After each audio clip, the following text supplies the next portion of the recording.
د رمضان میاشت ډېره د برکت میاشت ده. دې ته شهر نزول القرآن وایي. هغه میاشت چې په دې میاشت کې الله قرآن شریف نازل کړی. قرآن شریف 3 ځله نازل شوی دی. یو ځل د الله د مبارک ذات نه لوح محفوظ ته. لوح محفوظ په 9 اسمان کې یو کوټه ده، یو محافظ خانه ده. لکه دلته کې چې زمونږ په 400 کې تحصیل په ضلع کې، بیا په پېښور په صوبه کې یو محافظ خانه، یو د دې ټول خلکو د دې ځمکو دا ټول ریکارډ هغې کې پروت دی. دا یو محافظ خانه ده په 9 اسمان کې. په هغې لوح محفوظ کې قرآن شریف لیکلی پروت دی. بل هو قرآن مجید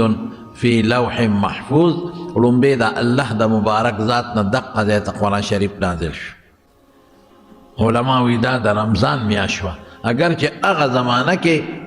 دا هغه زمانه وه چې لا دلته پته نه لګېده چې میاشت کومه ده، خو د الله په علم کې دا د رمضان میاشت وه. بیا د لوح محفوظ نه د دغه قرآن شریف نقل، یعنی دویم قرآن شریف د لومبي اسمان کې یو کوټه د بیت العزت ورته وایي، هغې ته الله نازل کړ. دام د رمضان په میاشت کې. او رب العالمین په قرآن شریف کې فرمایي هم شهر رمضان الذي انزل فيه القرآن. د میاشت د رمضان کې قرآن شریف نازل شوی. بیا 3 نمبر دا 2 ځله چې قرآن نازل دی دا غون مجموعه ته ول. او بیا 3 ځل د حضور پاک زړه مبارک ته نازل شوی دی. الله قرآن شریف کې فرمایي تنزیل من رب العالمین نزل به الروح الامین على قلبك لتكون من المنذرین بلسان عربی مبین. دا بیا لږ لږ د موقع په مناسبت نازل دی. یو مسله به پیښه شوه نو جبریل علیه السلام به راغی، د الله نه به قرآن راوړه، نو حضور پاک ته به یې واوره. نو رسول الله صلی الله علیه وسلم ته به یادم شو، او صحابه به کتابت ته وحی چې به چا کو کاتبین د وحی هغه یې راوغوښتل، هغې به ولیکه. دا په اختلاف په دې موده کې شته، خو 30 کاله 30 ورځې او په 2 میاشتو کې دا قرآن شریف پوره شوی دی. 3 نزول شوی دی. دا 3 واړه نزول د رمضان کې شوی دی. لکه ما د آیت وی شهر رمضان الذي انزل فيه القرآن. د رمضان میاشت چې ده دا هغه میاشت ده چې قرآن شریف پکې نازل دی. بلکې چې څومره آسماني کتابونه دي، تورات او زبور او انجیل او چې کومې صحیفې دي، دا ټولې په رمضان کې نازلې دي. وروڼو د دې نه اندازه ولګوئ چې د رمضان میاشت کې ټول آسماني کتابونه د الله نه نازل دي، او بیا قرآن شریف پکې الله نازل کړی دی. نو د دې نه پته ولګېده چې دا مقدسه میاشت ده. الله فرمایي بل ځای کې انا انزلناه فی لیلة مبارکة. په هغه شپه ما قرآن نازل کړی دی چې هغه د برکت شپه ده. انا انزلناه فی لیلة القدر. بل دی ورته الله د قدر شپه ویلې ده، لیلة القدر چې ورته موږ وایو، چې په هغې کې د یوې شپې عبادت د 1000 میاشتو د عبادت نه دروند دی او برکتي دی. څومره قیمتي میاشت ده د رمضان. د دې وجې نه د رمضان د میاشتې په خصوصیاتو کې یو خاصیت رونو دا دی چې تلاوت د قرآن شریف به پکې کوي. شهر نزول القرآن، شهر القرآن، دې کې به د قرآن شریف چې څونه دنه کېږي نو تلاوت کوي. حضور پاک به په رمضان کې تلاوت ډېر زیات کو. عائشہ صدیقه فرمائی وی خصوصاً چې اخیری لس به داخل شو نو شد میدنه، نو حضور پاک به لنګ کلک کا. دا لنګ کلکوالی دا چې ځان به تکلک. او نور ځای کې رسول الله مبارک فرمای چې تاسو د شپې خوب هم کوئ، عبادت هم کوئ. او عائشه فرمای احیا لیله، بیا به د رمضان ټوله شپه جمدی کړه. بعض علما وایي چې د شپې به خوب نه کوو عبادت، او بعض وایي نه اکثر له حکم د کل دی، لږ به خوب کوو، باقي به ټوله شپه عبادت کوو د الله پاک. ځکه چې د رمضان میاشت قیمتي میاشت ده رونو، چې په رمضان کې یو ختم تاسو وکړو نو دومره ثواب هم وشو لکه د رمضان نه بغیر هم چې 80 ختمونه د قرآن شریف کړي وي. نو 80 تاسو پوره کولی شئ چې د میاشتې یو هم تاسو کوئ، نو 11 میاشتې شوې بغیر د رمضان نه 11 ختمونه شو. ښځه د میاشتې تاسو 2 ختمونه وکړئ نو په 11 میاشتو کې 2 ختمونه شو. ښځه تاسو په میاشت کې 3 ختمونه وکړئ په 10 ورځې کې نه شي کولی نو 33 ختمونه شو. ښه 4 وکړئ د په میاشت کې 4 ختمه څوک هم نشي کولی چې په هفته کې ختم کوي، کم خلک به یې کوي نو 4 شو په 11 میاشتو کې. او دا څونه دي 80. نو څومره مسلمانان چې که زما دا مقتدیان تاسو حاضر ناست یې او که کوم مسلمانان زما اواز اوري ټولو ته دا درخواست دی چې په رمضان کې 1 ختم خو به خامخا کوئ، خو که د دې نه زیاته مې نو تاسو کولی شئ. نو ګوره 13 ورځې د سپاره د ورځې ډېره په اسانه ویله کېږي. په 15 منټه کې په 20 منټه کې چې ډېر رو رو وایه نو نیمه ګنټه کې سپاره ویله کېږي. نو سپاره ویل چې الله پې خوشحالېږي او دله په 1 سپارو بدلېږي نو څومره لوی ثواب دی پکې. نو یو به دا کوئ که خیر انشاءالله چې تلاوت د قرآن شریف په کوئ. دویم ختم وکړئ په تراوو کې. ډېر خلک په تراوو کې ختم نه کوي. پخوا به خلکو ختمونه کول حافظان بنو، قاریان بنو، په نمبر به دا قاریان خلکو نیول. اوس چې خدای حافظان او قاریان زیات کړل نو خلک ختم ته نو درېږي. او څه به وایي درته چې ته ورته وایې ختم کوو، یاره څوک نو درېږي، تا لکه د چا دړه نه څه خبره، ته په خپله نو درېږې نو خلک یادوي چې څوک نو درېږي په ناسته کوه، هېڅ خبره نشته. او که تا ته تکلیف وي رکاوټ مه جوړېږه، ښه صفه ووایه ویې وروره ختم وکړې، ختم کو. زه تکلیف دی ما ته زه نشم ودرېدی، 1 شپه به راسره زه ودرېږم، 1-2 شپې به راسره ودرېږم، خو دا مهرباني وکړې رکاوټ به بلکل نه جوړېږي. ختم وکړې د قرآن شریف ښکلې ختم وکړې، زر زر مه کوئ. ټیک د بعضې قاریان صاحبانې په 3 شپو کې هم کوي، تکړه قاریان وي ښکلې وایي، خو یاره بیا هم تیزي، څوک یې په 6 کې کوي، څوک یې په 10 کې کوي، په حرمینو شریفینو کې په 19 میاشت کې کوي. ډېر ښایسته ښکلې تلاوت هغه دی. رسول الله مبارک فرمایي چې ته د قرآن شریف تلاوت وکړې وجاړې ورسره. تلاوت هغه خوند کوي چې د اصولو د قاعدې مطابق شي. 1 ختم د 100 ختمونه بهتر دی، هغه 100 چې ته پکې حرفونه خورې او منډې پکې وې څوک پې پوهېږي نه. نو ښه مزېدار ښکلې ختم په 1 کم 10 شپو کې ډېر بهتر دی. کنی خیر دی په 10 کې هم کولی شي، خو زما دا نه ده خوښه، زه ورو زما خوښ وي چې ورو خلک هم تنګ نه شي، د ورځې 1 سپاره ویلې کېږي، ښه په اطمینان وویلی شي. او 2 قاریانې یا 3 دي ودرېږي خیر دی، څوک دی 1 تلاوت کوي، څوک دی بیا مخکې کوي، څه رکعتونه دی 1 کوي، څه دی بل کوي، څه دی بل کوي، نو ثواب هم د ټولو کېږي او د شپې عبادت کې ثواب هم ډېر زیات دی. نو یو به د تراوو ختم کوئ او دویم تراوی په جمعات کې کوئ او ورو ورو کوئ. دا ډز ډوز نه ګورئ، دا قسم په خدای ګناه ده، قسم مې راته په دې منبر وخواه، دغه تراوی ګناه ده، د هغې نه هغه نه تراوی ښه دي. دا په منډه منډه کوي، ډز ډوز یې جوړ کړي، نه په رکوع سوپېږي نه په سجده ته خدای ته ولاړ. یو جج ته چې ولاړې څونه په ادب ولاړې، یو افسر ته چې ولاړې څومره په ادب ولاړ. لس ځله خو ځان ته په شیشه کې ګورې چې کالر مې کوږ نه، لس ځله په شیشه کې ګورې چې واسکټ مې چېرته کوږ نه، لس ځله ځان ته په شیشه کې ګورې چې ټوپۍ مې برابر ده او ګیره مې څنګه ده، او ګیره کې لس ځله ګمز مې ولې جج صاحب ته ودرېږم، افسر صاحب ته ودرېږم، او الله ذات ته ودرېږي، د خدای بنده ښکلې جامې اچوه چې الله ته ودرېږي، او په قلار قلار لمونځ کوه. او کوم ملا چې دا زر زر تراویح کوي چې ورپسې تراویح ونه کوي، د علماو ته هم زویم چې د خدای خاطر وکړئ، خپل مونځ هم مه خرابوئ او د قوم مونځ هم مه خرابوئ. قومه خو ضروري شی دی، د قلوقو نه پاسېدل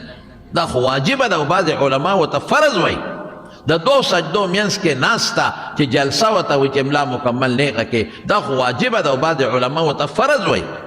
نه قومه شته نه جلسه شته، بس سمع الله لمن حمده الله اکبر. دا کوم کتاب کې دا خو قسم په خدای که دا مونږ رسول الله مبارک کړی یا صحابه کړی یا زمونږ ائمو یا سلفو کړی، سجدې نه پاسې الله اکبر الله اکبر، دا کوم کتاب کې دی صاحب؟ دا تاسو څنګه تلاوتونه کوئ؟ الحمدلله رب العالمین الله اکبر. ته خو لمونځ پورې ټوکې کوې، خدای پورې ټوکې کوې، د خدای قرآن پورې ټوکې کوې، ظالمه. علماو ته هم زه وایم چې د خلکو دپاره چې ما پسې خلک ډېر شي، تا پسې ډوډۍ رونه درېږي، د رسول الله مبارک چې کوم مونځ دی هغسې وکوه، د صحابو چې مونځ دی کوه، او تاسو په خپله د دې علماو اصلاح وکړئ. تاسو چې کم زر زر کوي وروره خدای ته وګوره سم کوه، او که نه بل جومات ته دی، بل ته دی، په خپله به ټیک شي. او خو مونږ کې چل دا دی که نه، مونږ وایو یاره پلانکې ملا مړه سم ډزېږي، لکه کلاشنکوف په شان ډزیږي هلکه دا چې ته چا خاندي چې ته دا مولا ډزی څه دا پلان کې چې دی که نه مړه سم چرچل دی اسه ډزار ته وباسي خدای ته وباسي د دې ځای نه به ځي هغه پنځم کندي جومات ته ولې زر کوي نو په لاره یې څونه ټایم ولګېد واپس دی په لاره څونه ټایم ولګېد نو دا خدای له ورکه که نه خلک مونځ پورې ټوکې کوي قسم په خدای جومات کې ناست یم چې څوک مونځ پورې ټوکې ټقالې کوي د ایمان نه خلاص دی د مونځ استهزا مونځ پورې خندا کول قسم په خدای دا د ایمان نه خلاص دی تا خو مونځ دی الله ته ودرېږي الله راضي کې په ښکلې طریقه منځ وکړه اوس به درته حدیث ووایم رسول الله صلی الله علیه وسلم فرمایي چې که مونځ چا ناقص وکړو بېکار او کمزور یې وکړو نو فرشتې دا مونځ الله له خېجئ الیه یسعد الکلم الطیب والعمل الصالح یرفعه الله وایي دې مونځ ته د ماجت نشته په دې مخې وله واپس ورغورځوه نو ځان داسې وکړه او الله دې خفه که چرچل مولا راکټ مولا هلکه دا راکټ مولا پکې کم ځای کې دی او دا چرچل مولا پکې کم ځای کې دی او سلام وکړه السلام علیکم سلام الله اکبر الحمدلله دا ته ټوکې کوي دا مونځ دی تا مې الله اکبر الله اکبر الله اکبر خو خدای ته الله اکبر معنا الله ډېر لوی دی څومره ښکلې معنا ده په ښکلې طریقه که تاسو دا چل وکړو چې امام صاحب ته هم ووایي چې مولوي صاحب خدای ته وګوره مونځ ښکلې وکړه مونږ تا پسې شاته ولاړو مزېدار بیا بیا ښکلې کوي خشته بیا کوي مزېدار به کوي او امامانو ته هم زما درخواست چې د خدای خاطر وکړي مونځونه مه خرابوئ ختمونه پکې وکړئ شکر دی اوس خو قاریان او حافظان ډېر زیات دي نو یو به په تراو کې ختم کوئ که خیر انشاءالله ولدی رسول الله صلی الله علیه وسلم فرمای وی چې د رمضان میاشت راشي نو آواز کوي یو فرشته یا طالب الخیر اقبل اے نیکی والا نیکو والا را متوجه شه یا طالب الخیر اقبل اے نیکو تو چې څوک د نیکو طلب کوي شابه را متوجه شه یا طالب الخیر یا طالب الشر اقصر اے گناہ والا بس دا گناہ دی بند دی دا گناہ دی بند دی وللہ عتقا اللہ اکبر اللہ پدیش پباندے مخلوق دا اورنا آزادی او اللہ لکل منکم دعوت مستجابہ او ستاسو دا ہر یو دعا خدای پاک قبلی او دا ہر شپا اللہ دا آواز کئی دونا قیمتی شپشو منگ بس چل که منگ با تراوی منکو علتا که یارا ما خام املک شیوالی پیکوڑی دی نو کباب دی نو شربتون دی نو اچارون دی نو روجی دی نو ډوډۍ دی نو چې دومره مال سړی وخیجی نو هغه نه وروره مونځ نه کېږي بیا همون نشي کولی مونځ خو هله کېږي چې لږ ګزاره وکړي ورسره کجوري پکې وخوري او د خدای شان دی بس اشتیا چې درته ووایم نو د هر چا د ماښامي تړم کېږي نو هر شی خوري هر بلا راکاږي نو یو خدای چې ماښام خوراکو کې بیا مونځ تړه نه کېږي او دویم چې تراویح دې وکړئ بس زر پرېوځي او پېشمني پښتانه وایي د روژې هر ماښام اختر دی او زرې زرې د پېشمني د لاسه شو نو پېشمني بیا نه پاسي یاره ښځو ته سلام دی الحمدلله تاسو هسې د ښځو بد وایئ دا ښځې غریبانان هم ستاسو په شان ترامې کوي او بیا څه وخت پاسي تا بړقۍ پاسه پېشمني تیار دی او ته بس وکړه پاسه نیک بخته ته پېشمني هغه سامان یخ شو پاسو کنه نو ته به ها کې پاسو کنه باندې ټول وخت تیر کې غریبات لاس کې پیړی پراټې دل پخې بیا را منډه کی تا پاسې بیا منډه کی ولې هغه خوب نه ورځ او باید زنانه پکې ماشومان بیل قلاره هلته واړه ورته پینګه پینګه کوي واړه ورته ځان له پینګه پینګه کوي او بیا راځي دله اوړب ځان له ډوډۍ دله بیا له پخوي ترکاري دله بیا له پخوي چای دله بیا له پخوي او ته په هغې کې لا نخرې کې پراټه یخه شوه نو پختي پاسه کنه او بیا به ورته وایي وایي دا ترکاري یخه شوه مالګه زیاته شوه مالګه کمه شوه نه خورم نخرې به بیا لې شروع کړي نو بوتله کدو په وخت پاسه ښځه پاسه وه په رمضان کې د شپې بیبي سره مدد وکړه لږ امداد ورسره وکړه وختي پاسه 2 رکاته 4 رکاته 3 رکاته تهجد خو کم از کم وکړه که نه دا رمضان خو د عبادت میاشت ده وختي پاسه ډېر خلک په ناره روجې نیسي لکه بس په ناره ما نه رانیولې ولې اوبه مې وڅښلې که نه یو ګوټ اوبه وڅښي ناروا دي سنت خلاف دی سنتو خلاف ته رسول الله صلی الله علیه وسلم پیشمنی ته څه شی ویلی دی هلمو الی الغداء المبارک الله اکبر صحابو ته به یې آواز وکړو راشئ برکتي خوراک له راشئ پیشمنی کول دا برکتی خوراک دی دا سنت دی دے کہ برکت تے ان فی السحور برکہ رسول اللہ مبارک فرمائی پیشمنی کی برکت تے ثواب دکھے گی نو چې کوم شي د پیغمبر سنت دی او پیغمبر ورته برکت ویلی دی د وجود د فایدې شی دی نو ته هغې کې ولې غلی غلی کېږي زموږ شکر دی الحمدلله پښتانه بیا په روژه کې تکړه دي که مونځ نه کوي هر څنګه چې وي خو خپل پښتو غیرت پکې دی دې روژې نیسي الحمدلله بیا پنجابیان په هغې کې نه دي شوي هغې وي پټان جانې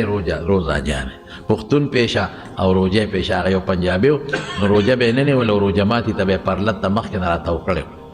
چې بانګ وایي چې زه روژه ماته کړم چا وایي خدای دې بېخ وباسه روژې نه نیسې او روژه ماتي ته دې مخکې پرلت مات کړي وایي څه کافر درته ښکارم چې ماتوم به یې نسي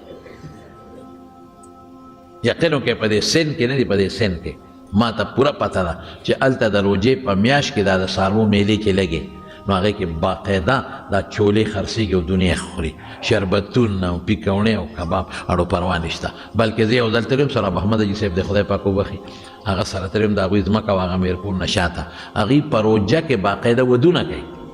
د روژې په میاشت کې ودونه کوي راځي خلک ډوډۍ خوري او پروا هم نه ساتي چې دا د رمضان روژه ده هوټل یې ښه مکمل کوله یو دا په دې هوټلو کې هلته دا ډنګه ډونګه او دا ګانې مانې ډېرې وي دا ډیګونه یې لګولي پخوا به ریډوانو اوس یې ډیګونه لګولي هلته نو د روژې د هغوی مضبوط عبادت څه دی قوالي غږوي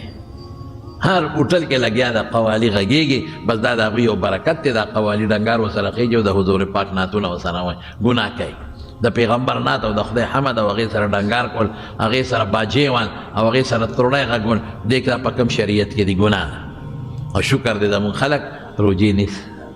د دوو څیزونو په روژو کې ځان ساتئ یو به دروغ نه وایئ یو به په روژه کې غیبت نه کوئ الکذب والغیبت یفتران الصوم حضور پاک فرمایي چې دروغ دی وي او غیبت دی وکړه روژه دې له دوړه کړه نو وي د روژه ماتئ نه خو د روژې چې کوم ثواب او کوم برکتونه الله ختم شو حضور پاک فرمایي من صام رمضان ایمانا واحتسابا چا چې د رمضان روژه ونیوله خو چې دی مسلمان وي یعنی منافق نه واحتسابا د الله د رضا دپاره د الله رضا څه هېڅوک خبر نه کړي چاته زه نه ښایي چې زه روژهدار یم غفر له ما تقدم من ذنبه څومره ګناهونه چې کړي دی به ورته ټول الله معاف کړي من قام رمضان ایمانا واحتسابا د بخاري حدیث دی کتاب الایمان چې کوم انسان د شپې تراویح وکړي تهجد یې وکړل وره مسلمانانو چې منافق نه موږ منافقین نه یو موږ د الله سوچه مسلمانان یو الحمدلله پرې روژې یا قضا روژې یا د کفارې روژې او په رمضان کې به نیسې چې کومې فرضي روژې دي رب العالمین قرآن شریف کې اعلان کړی دی یا ایها الذین آمنوا اے د ایمان خاوندان